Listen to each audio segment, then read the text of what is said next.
in some of the blurb, it said the rare chance to see what happens when ISO 19650 meets 4 decades of practical experience. I love that quote. So we've just been having a little preview of some of the process maps that Ian's been working on that really combine the traditional workflows with the ISO 19650 workflows and what they look like. And I think there's real magic that happens. And actually, it's quite interesting to see there's a lot of commonality. There's a lot of overlap. There's a lot of really useful things that happen. So we'll see some real world strategies today. We'll cover the framework. We'll look at some practical tips and insights from Ian. First of all, just a couple of public service announcements. If we take the stage over very quickly, some new training courses that will be released by the end of the week. So the advanced course is something that you will see. If you haven't taken the digital troublemaker course, please do. That's affectionately called, but it's what we're trying to do is change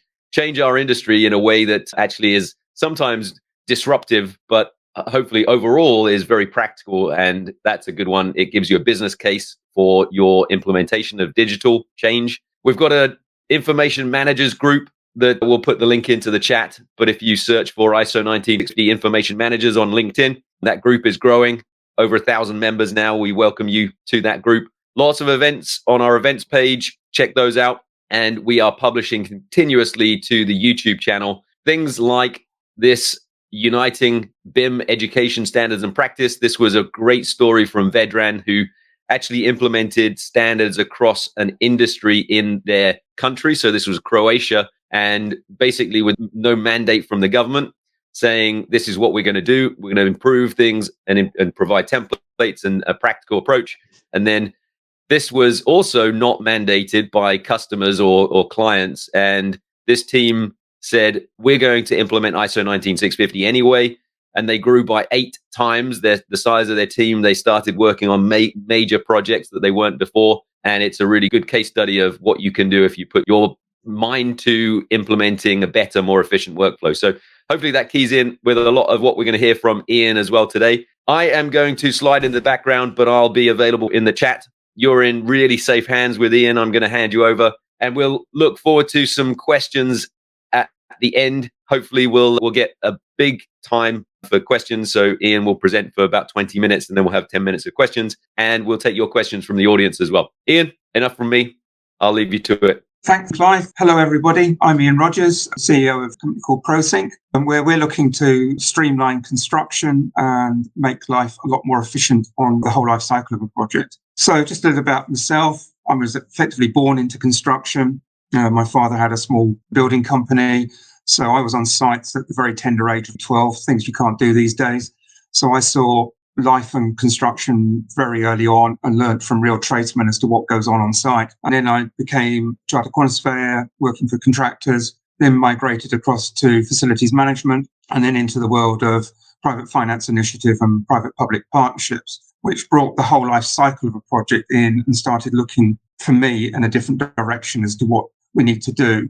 So by looking at those PPP projects, how we look at the whole life cycle, and my strapline has become how we look at the end game at the beginning. So in today's age, many commercial developers feel out of control when the project slips and costs spiral. ProSync, we're looking at how we structure this to bring visibility and trusted delivery systems through partners like Planoly, so your projects can stay on track and teams stay aligned, and your projects are protected from day one. And the key element to this, in my opinion, these days is data, and hence why we've integrated ISO 19650 into the core of what we're trying to do. So a lot of what we've done is born out of real life experience. As Clive and I were just talking offline before we started, I've got a lot of war stories to tell in terms of things that have happened in real life and things that have gone catastrophically wrong in real life from an operational point of view, because things weren't thought through in the design stage properly at the beginning. So we've got a lot of challenges in the industry at the moment.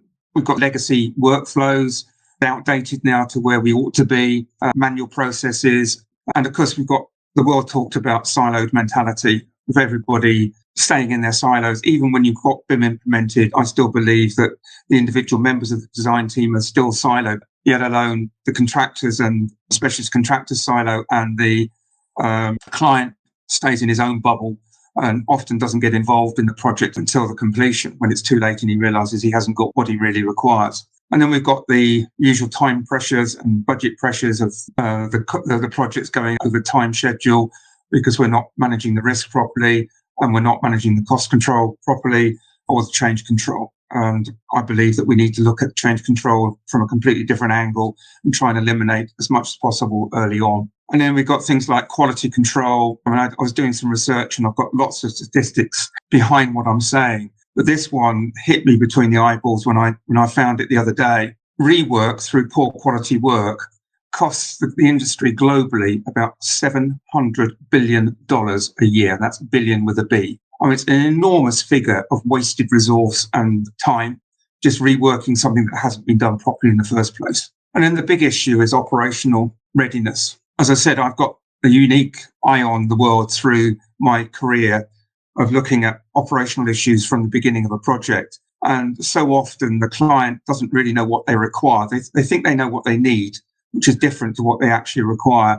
And that's not considered properly at the beginning. And hence, when he gets the building underway, he realizes he's not actually getting what he requires and has to do a lot of change. So what we need to do is integrate the operational side more fully into the design stage and look at all the information management from that process. So what we've devised here is one integrated solution for the whole life cycle of a project. So we start off with having an integrated project delivery system.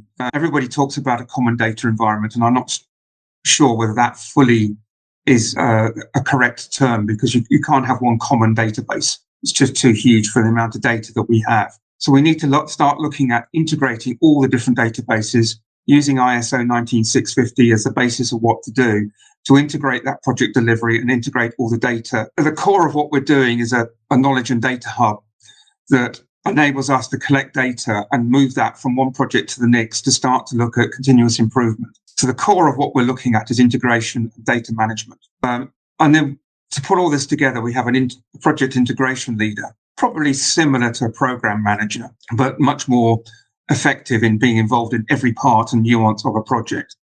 So what this integration leader is trying to do is bring all elements and all stakeholders together and integrate all of their elements and all their requirements into the one integrated delivery solution. So to do that, we have developed a number of phases, and I'm going to break out of this presentation to show you my process map in a minute. But what we've effectively decided is that there's not enough time spent up front before the design team is appointed to really work with the client in an independent way to find out what their vision and their mission are for the client, why are they actually doing the project, and then going deep into gathering data and building out a project information or initiation document, such you gather a lot of data and information up front, so that when the design team does get appointed, you actually get a proper brief to the design team so they know exactly what they have to work from. And then the final part before funding and getting the project going properly is setting up the project correctly. I don't believe projects are set up properly. And when you come to the data side, having that system set up correctly and integrating ISO 19650 into it more thoroughly is where we need to really look at this in an integrated way. I've taken 19650 and looked at that in detail. It's a very, very good standard, but I've moved the timelines of certain elements, particularly the phase 3 stuff in terms of operation. I've moved that up so that we're gathering asset information a lot earlier in the process. Then we go through all the usual design phases and then go into construction, where we've got much more certainty of delivering the project right first time without variations, because we've gone and planned properly early and getting all the information there for everybody to use.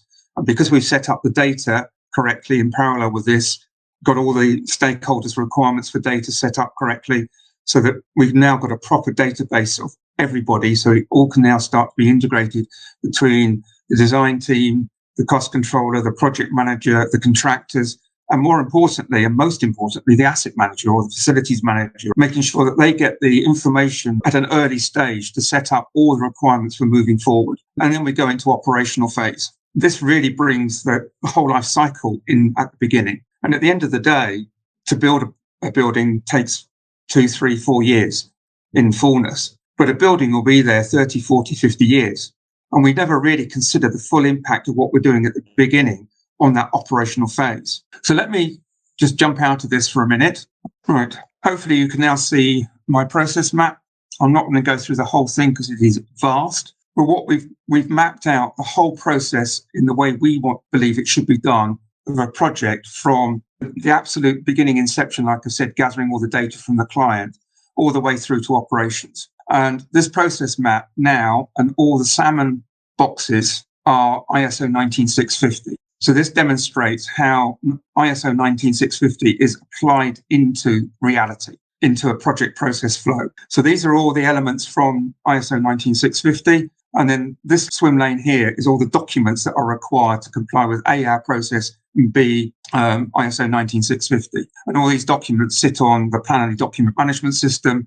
And we all know how that works and how effective that will be. So if we go down through this, you see that there's a huge amount of work. Phase 2, which is all about viability, is about gathering as much data as we can, filling out the project initiation document as much as we can. And that document will evolve as we move forward, but we're trying to get as much as we can up front from where we're going. And then we've got all the feasibility studies, which often are done so far much further down the line after the design has started. I'm a great believer that you can actually do this work up front if you've got sufficient detail gathered. So you can start to look at the viability of a project in the early stages and then amend or come to, as we say down the bottom here, a go, no-go decision as to whether this project should move forward without having spent an inordinate amount of time and money on doing it. Then we get into the setup phase, and this is where ISO 19650 really kicks in. Now you'll see within this swim lane, there are two sub-swim lanes, if you like. So we've got delivery, which is all about design and the construction phase. Bearing in mind at this stage, the design team is not even appointed. But this is all about gathering data from the operational requirements. So this is all the asset information. And this is the part of ISO 19650 that I brought forward because I believe it was not being started early enough in the standard. So we've now integrated this in.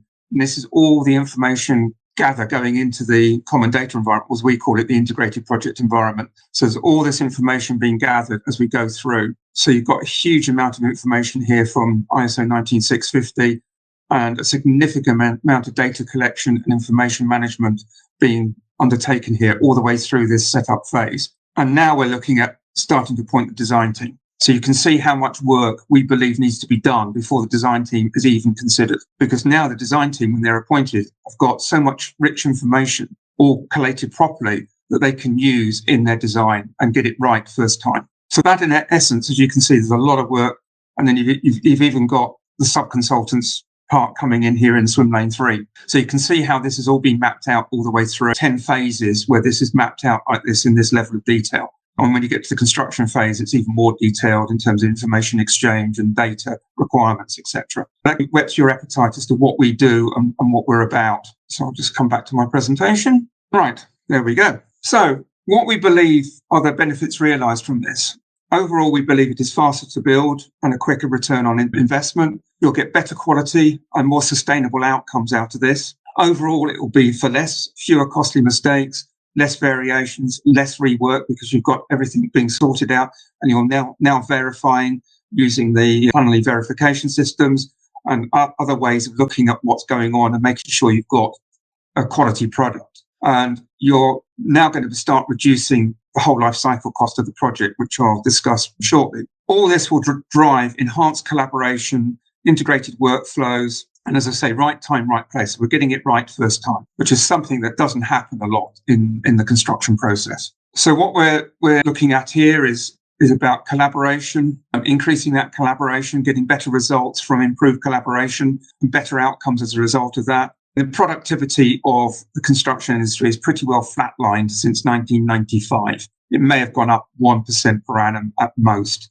Whereas you compare that to manufacturing and even agriculture and farming, that's been increasing its productivity at a rate of 4 to 5% per annum since 1995. So the construction industry, the real estate industry is falling way behind so many other industries in productivity gains. Communication, we need to ensure we have clear and transparent communication, which the process map starts to really pull together. So you know what your data flows are, you know who's got to communicate what, where, when, and how. Starting to break down these silos right across the whole stakeholder piece.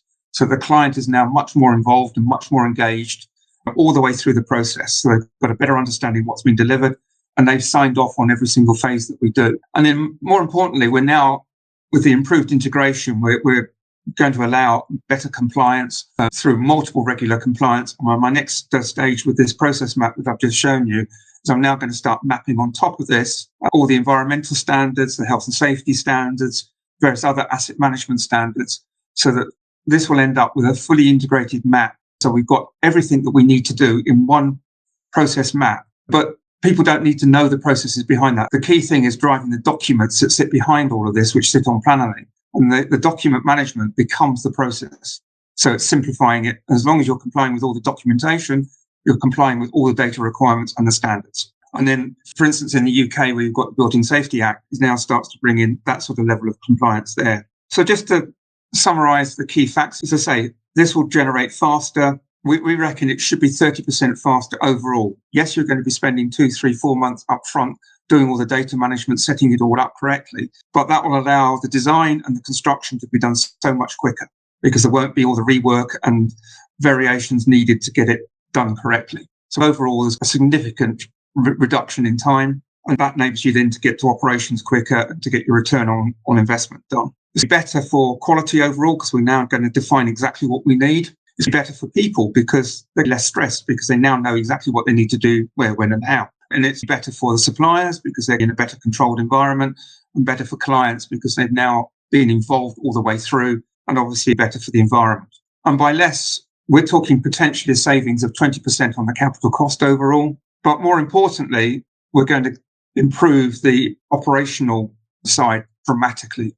And I'll come to that briefly in a minute as to how this all comes together. And we believe that we should be able to drive about 40% out of the operational cost of a building. Now, you put that over the whole life cycle, and that is significant. So just looking into the future, we believe that streamlining the industry, streamlining the whole process, integrating all the data, as I've already intimated with the process maps, that will lead to significant continuous improvement. So yes, there's some learning curves. The team's been there many times before, so we know what we're doing. We've just now documentized and processed everything. So we can now start to really shift gears and start to drive productivity gains. We all talk about AI. It's everywhere now. And I know Planoly use AI a lot in their systems. We're looking to top that up. I'm looking to put a full integrated system over everything, because we're integrating a lot of different systems together with Planoly at the core. But we're going to use AI in the long term to drive all that out. But when you move into the operational phase, because we're now able to embed sensors in every single asset, and because we've captured all that asset information early on in the data process, we're able to then move to what's called condition-based maintenance, where you only need to maintain when the asset falls out of tolerance set by the manufacturers. And that's where the real reduction in operational costs come. But through AI, you can now start to move into what's called predictive maintenance, which is even the next stage down the line, where you can really start to get some serious efficiency, where you can start to predict where your maintenance is required. So therefore you can manage your resource more effectively. But the real clincher here is being able to predict capital replacement, so that the finance guys and the accountants can really get comfortable now in predicting their future, because we'll start to, with a reasonable degree of accuracy, start to say, we're going to need to replace this chiller in 2 years' time or 3 years' time, because we can predict its life expectancy now. A lot to unpack. But the really exciting thing is how we've now process mapped this to start to drive this efficiency and to drive things forward. So that brings me to the end to the formal presentation. So any thoughts, Clive? I love it. So I think there's some big numbers there, and I love the detail in the process maps. I've got a bunch of questions. I think that this is something that I think is pretty daunting to a lot of people. If you think about ISO 19650 on its own, or a traditional process for a project on its own, they're pretty daunting and large, behemoth, kind of complex workflows. But what you've done is kind of say, what happens if we put these together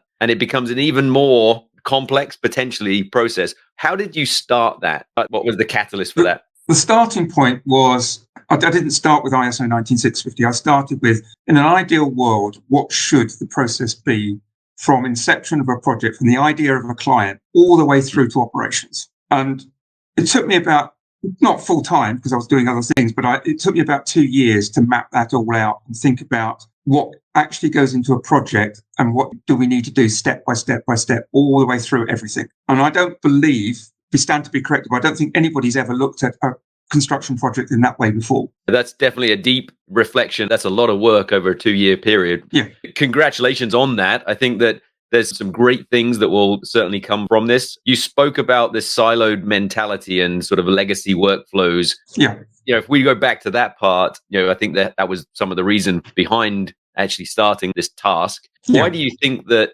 those silos and the mentality of our industry and the amount of rework, you mentioned $700 billion problem, why have they been so persistent in our industry? I'm going to be provocative and radical with my answer, because the industry is just so arrogant and staid in its ways, and they've got a denial that everything's okay. Yeah, we've got new building materials and new this coming in, but they say, well, it always works.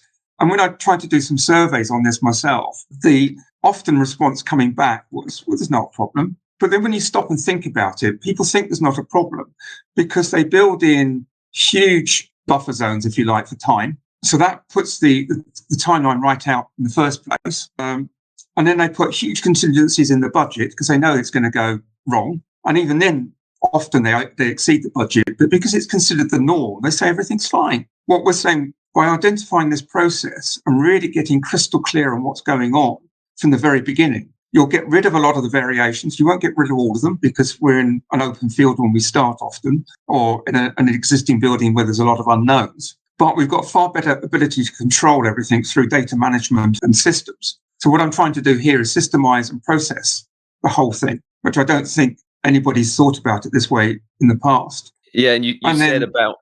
Sorry, go on. Yeah. So, yeah, and then when you take 19650, which I think is actually a damn good standard, it's really well thought through. Mm-hmm. I just don't agree necessarily with the timings of some of it. The content, I haven't changed. Everything is as per the standard. I've just shifted the timing of it. It kind of ties in with when you said something about like a siloed client. One of the quotes was something like, what clients need is different from what they require. Can you unpack that for us? Well, there's this perception, and often forget the speculative developers that are just doing it out there at any rate, but even then there's room for considerable improvement. But if you've got an end user client, he will often put his facilities manager or operations manager in charge of procuring a new building. So on the one front, yes, you've got a degree of operational requirement in there, but that person is used to managing the building from a maintenance facilities management point of view. Yep. They probably do not understand business's processes. So they will fledge out a few pages of what he thinks is needed for this new building. And that's what goes to the design team at the moment for them to do the design. What has not happened is a detailed, in-depth review of that businesses and looking at all their business process workflows. As you can see, I'm keen on processes here and flows. Yep. Because most businesses actually probably don't understand their business processes. So if they go deep at the beginning to understand those processes, that's where your design starts to come out, if you like. You're sort of helping teams to understand and uncover the true client needs earlier and using processes to do that. So it's like lists of questions and helping ask the right questions at the right time. Yeah. So that's why I differentiate between what a client thinks he needs to what he actually requires. So if you take a simple factory, that's a process in its own right. So you've got raw materials coming in the front end. It goes through its various processes on the production line and comes out as a finished product at the end. Well, what I'm saying is we need to map those processes of that factory all the way through so that you can then start to delineate what building frame requirements are required for each process. And then from that, you can really design a building that's fit for that production line. Yep. And it's the same in an office building.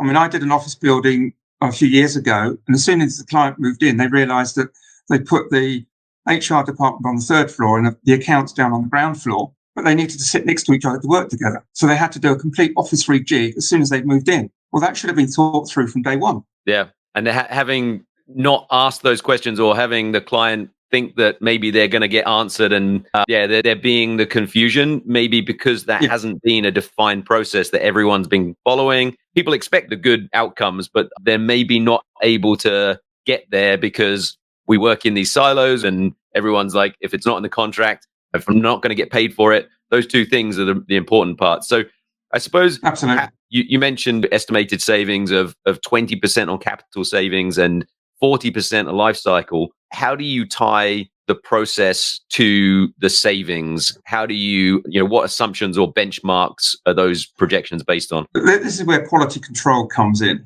and it's how you verify the process all the way through. And I see there's a question coming in there about capturing the planning and complexity in planning.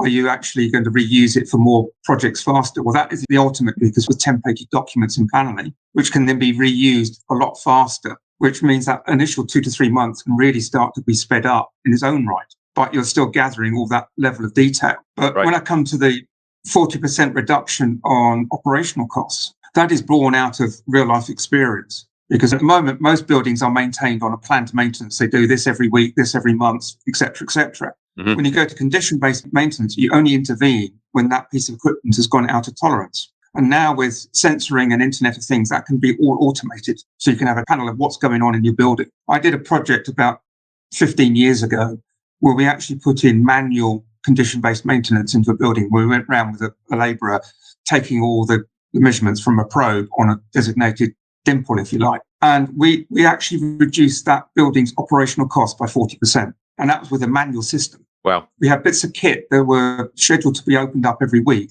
That piece of kit hadn't been opened up for 18 months, but we could prove it was still in tolerance by the measurements we were taking. Yeah. Significant difference. The preventative maintenance versus condition-based versus predictive maintenance, those stepping stones to get to something that's actually going to save money is a really powerful.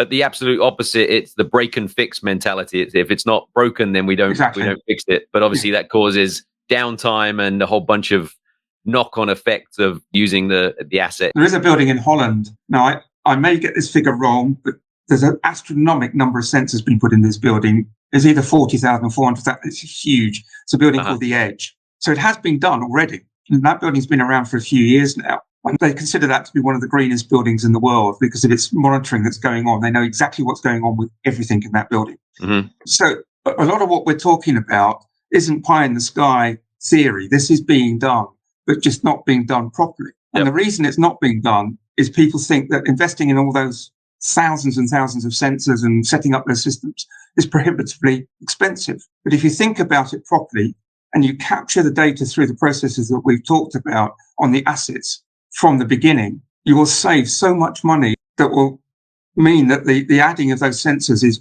relatively small amount of money overall. Yep. And then the impact on the operations is substantial because you've thought about it right at the beginning as to how you're going to set it all up. So when you're capturing and managing that information in a traditional project that's not following these really well-defined processes, what's the gap, or why is it that this isn't rocket science? This is just like a really nice, long, complete checklist of teams that should be there.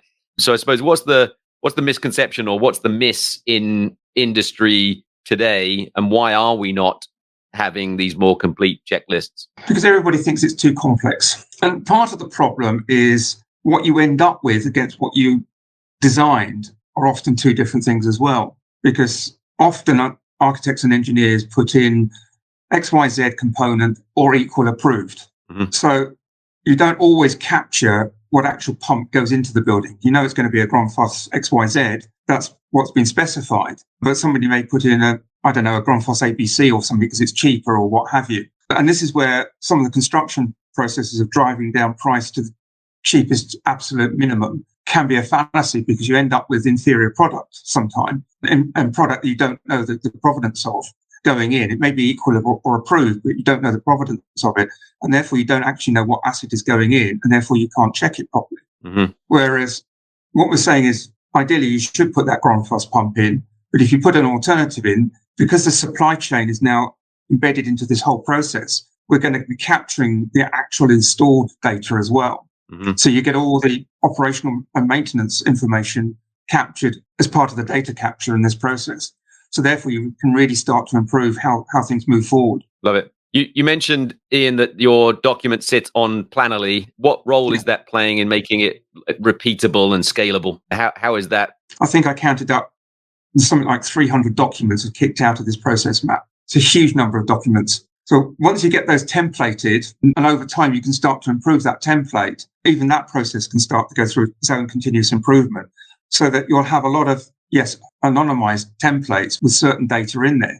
So you can then start to formulate each document so that you're homing it down to just the data fields you need to input for that project. Everything else is sat there, which then starts to really, focus the mind on what information you really need, but also starts to formulate those documents far quicker. A lot of times when people look at the ISO 19650 workflow, and there's a lot of, oh my word, there's so many acronyms. And if I have to have a resource or a document for each one of these for an OIR, an EIR, an AIR, a BP, all of these different things.